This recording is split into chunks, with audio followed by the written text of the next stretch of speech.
Hello दोस्तों, आपका स्वागत है हमारी YouTube चैनल जो भी मैं कहना चाहूँ में।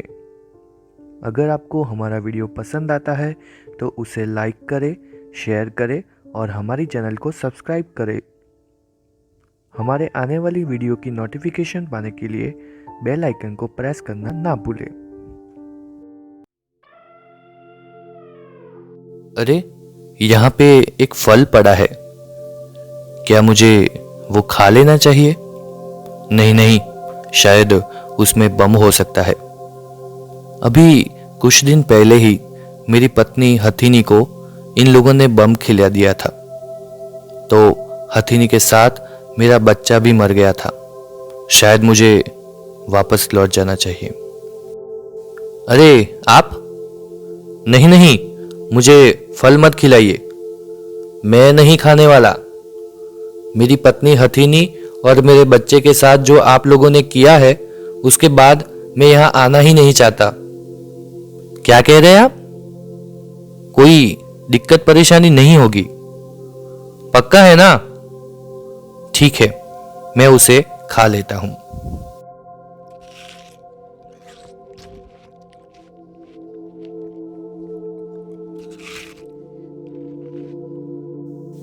आप भले इंसान लग रहे हैं।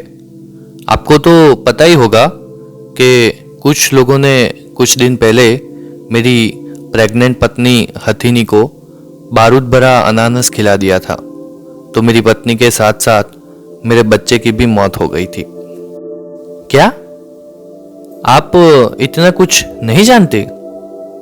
चलो, मैं आज आपको मेरी कहानी सुनाता हूं, मेरी आत्मकथा बताता हूं, फिर शायद आपको सब कुछ समझ में आ जाएगा।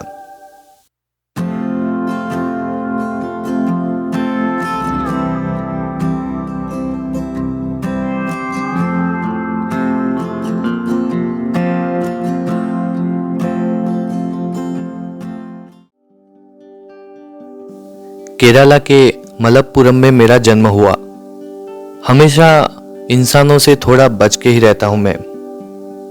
मेरे माँ बाप ने मुझे बचपन में ही इंसानों की करतूत के बारे में बता दिया था। जब मैं बड़ा हुआ तो अपने आप से ही खाना ढूंढ के खाने लगा था। एक बार मुझे एक हथिनी मिली।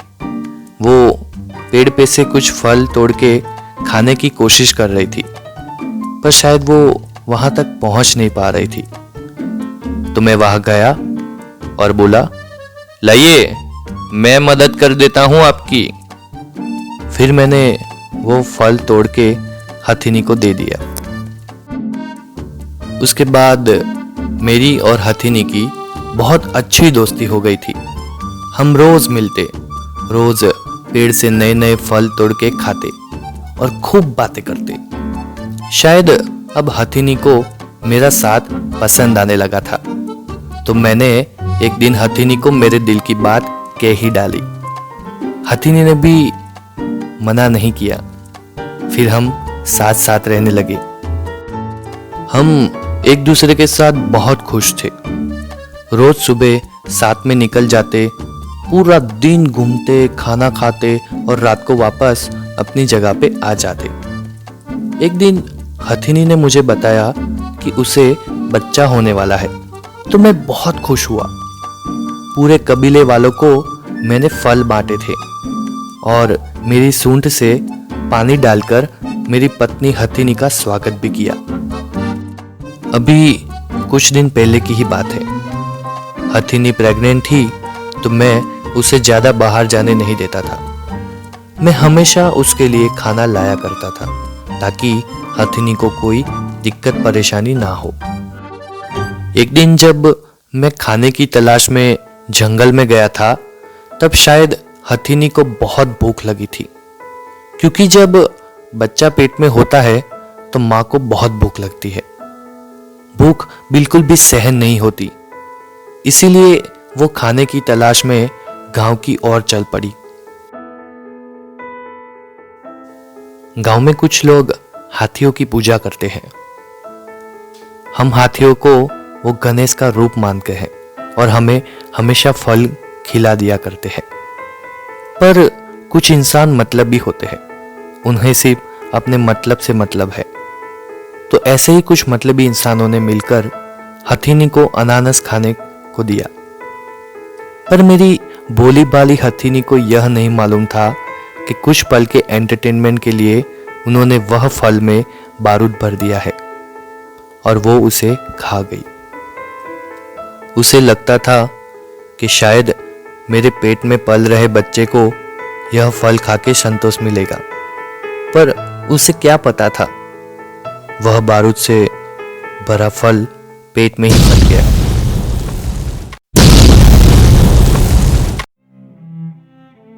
उसके बाद हथिनी को कुछ समझ में नहीं आ रहा था, तो उसने बिना कुछ हंगामा किए, बिना किसी को परेशान किए तालाब में जाके बैठने का ही अच्छा समझा। वो चाहती तो वहां हंगामा खड़ा कर सकती थी, सबको मार भी सकती थी, पर वो इंसान नहीं थी ना, वो तो जानवर थी। इसीलिए वो कुछ नहीं बोली। वो पानी में बहुत देर तक बैठी रही, बिना किसी को परेशान किए। मुझे मालूम पड़ा तो मैं वहां से भागा चला आया। मैं अपनी पत्नी के लिए कुछ करना चाहता था, पर जब तक मैं पहुंचता तब तक तो हथिनी की मौत हो गई थी। पानी उसकी सूंड में भर गया था और सांस ना ले पाने की वजह से उसकी मौत हो गई थी।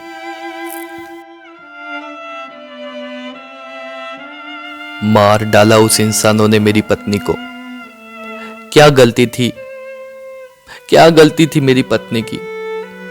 मेरी पत्नी के साथ साथ उसके पेट में पल रहे हमारे बच्चे को भी मार डाला उस इंसानों ने। इसीलिए मैं कभी यहां आता नहीं, ना ही किसी का दिया हुआ फल खाता हूं। चाहे भूखा ही क्यों ना मर जाऊं, मैं किसी का दिया हुआ खाना कभी नहीं खाऊंगा। आपको मैं एक बात बताना चाहता हूं। ये आज की बात नहीं, पहले भी कई हाथियों की इस तरह से जान गई है। बहुत हाथियों को मार दिया गया है। मेरे कई सारे दोस्तों ने अपनी जान गंवाई है। यहां ऐसा अक्सर होता है।